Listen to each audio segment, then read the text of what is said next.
تو کیوں نہ ہم ان کے ساتھ ہو جائیں؟ ان کے ساتھ ہو جائیں گے تو کرامتیں سیکھ جائیں گے، کرامتیں دکھانے لگیں گے۔ اس کی یہ سوچ تھی کہ ہم سے کرامت ظاہر نہیں ہوئی تو اس کا مطلب ہم حضور غوث پاک کے در پر ایسے ہی پڑے ہوئے ہیں، ہم ولی نہیں بن پائے۔ مولانا تحسین جیلانی صاحب کے بیانات سننے کے لیے تحسین جیلانی آفیشیل کو سبسکرائب کریں۔ تو پھر تمہاری دنیا بھی برباد ہو جائے گی، تمہاری آخرت بھی برباد ہو جائے گی۔ سمجھ رہے ہیں؟ تو ان باتوں پر عمل کر لیں۔ سمجھ رہے ہیں؟ حضور غوث پاک رضی اللہ تعالیٰ عنہ کے در پر ایک انسان کھانا کھلاتا تھا، لنگر کرتا تھا، اور باہر سے آنے والے مہمانوں کو وہ کھانا کھلایا کرتا تھا، اور جو بھی مہمان آتا اس کو سب سے پہلے وہ کھانا پیش کرتا۔ کئی سالوں سے کام کرتا۔ میں اس لیے بتا رہا ہوں کیونکہ اس سے بھی آپ کو ایک درس ملے گا کہ آپ اپنے آپ کو پہچانیں کہ آپ حضور کے عاشق ہیں، حضور کے دیوانے ہیں، حضور کے چاہنے والے ہیں۔ تو آپ اپنے آپ کو پہچانیں کہ ہم حضور کے عاشق ہیں، ہم ادھر ادھر بھٹکنے والے نہیں ہیں، ہم پیروں کے نام پر لڑنے والے نہیں ہیں، ہم ولیوں کے نام پر لڑنے والے نہیں ہیں۔ مدار پاک بھی ہمارے ہیں، اعلیٰ حضرت بھی ہمارے ہیں۔ سمجھ رہے ہیں؟ ہم پیر اور ولیوں کے نام پر لوگوں کے بہکاوے میں آنے والے نہیں ہیں، لوگوں کے بہکاوے میں آ کر ہم انہیں چھوڑنے والے نہیں ہیں۔ سمجھ رہے ہیں؟ یہ آج کل ہمارے یہاں کے بہت مسئلہ چل رہا ہے۔ تو میں عرض کر رہا تھا کہ حضور غوث پاک رضی اللہ تعالیٰ عنہ کے در پہ ایک انسان کام کرتا تھا۔ وہ کیا؟ لوگوں کو لنگر کھلاتا تھا، لوگ آتے تھے وہ کھانا پیش کرتا تھا۔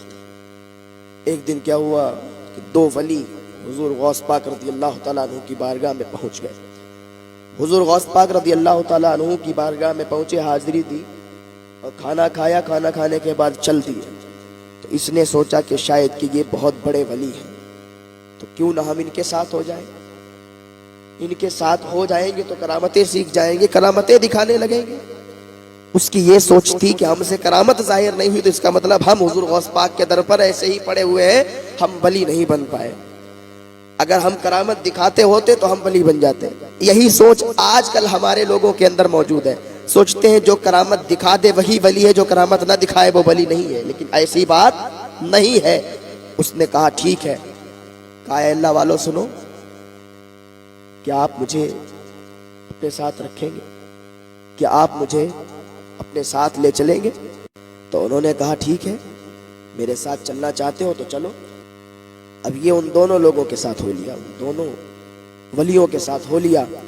چلتا رہا جنگلوں سے، بیابانوں سے نکل کر جب اسے تھکن محسوس ہوئی، بھوک لگی، تو بیٹھ گیا، کہنے لگا او اللہ والو مجھے تو بھوک لگ رہی ہے، مجھے تو کھانا کھانا ہے۔ انہوں نے کہا ابھی سے کھانا؟ ہم لوگ تو بہت دیر میں کھاتے ہیں، جب بھوک لگتی ہے بہت تیزی کے ساتھ، بہت شدت کے ساتھ تھوڑا سا کھاتے ہیں، ایک روٹی ہلکا سا اتنا کھا لیتے ہیں کہ چلنے کی استطاعت باقی رہے، چلنے کی ہم میں تاب باقی رہے۔ تو کہا مجھے کچھ نہیں پتا، مجھے تو کھانا کھانا ہے، آپ کھانا منگا کے دیجئے۔ کہا ہمارا یہ طریقہ ہے کہ ہمیں جب بھوک لگتی ہے ہم اللہ کی بارگاہ میں دعا کرتے ہیں، اللہ تعالی ہمیں آسمان سے کھانے عطا فرماتا ہے۔ حضرت موسیٰ علیہ السلام کے زمانے میں آسمان سے ہی کھانا اترتا تھا، لیکن حضرت موسیٰ علیہ السلام کے زمانے میں جو آپ کی قوم تھی نا، انہوں نے کہا کہ ہم خود اپنا بوئیں گے، اپنا کھائیں گے، نہ آسمان سے کھانا اترتا تھا۔ تو یہ ان کی کارستانی ہے۔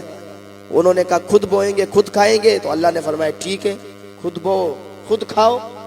تو سمجھ رہے ہیں؟ تو یہ جو اللہ والے تھے نا، دعا کرتے تھے آسمان سے کھانا اترتا تھا۔ اب کیا ہوا؟ اس میں سے ایک اللہ والے نے دعا کی اللہ تعالیٰ کی بارگاہ میں، اس نے ہاتھ اٹھا کر دعا کی، تو ابھی کیا دیکھتے ہیں کہ 3 پیالی سالن کی اور 3 روٹی آسمان سے اتر آئے۔ اس نے دیکھا تو جلدی سے پیالی سے اس نے کھانا کھایا اور اللہ کا شکر ادا کیا، پھر چلنے لگے۔ جا رہے تھے کہیں لمبے سفر پہ، چلتے رہے، عبادت کی، پھر چلے، اور جب کافی زیادہ چل گئے نا، تھکن محسوس ہوئی، بھوک لگی، تو پھر کہا مجھے بھوک لگی ہے، مجھے کھانا کھانا ہے، مجھے کھانا کھلائیے۔ انہوں نے کہا کیسے آدمی ہو، ابھی تو کھانا کھایا تھا؟ کہا ابھی کھایا تھا، بہت دیر پہلے کھایا تھا، آپ کیسی باتیں کر رہے ہیں، ہمیں تو کھانا کھانا ہے۔ ابھی سے حضور غوث پاک کا در یاد آنے لگا، سوچ رہا کہ یار میں تو وہیں صحیح تھا،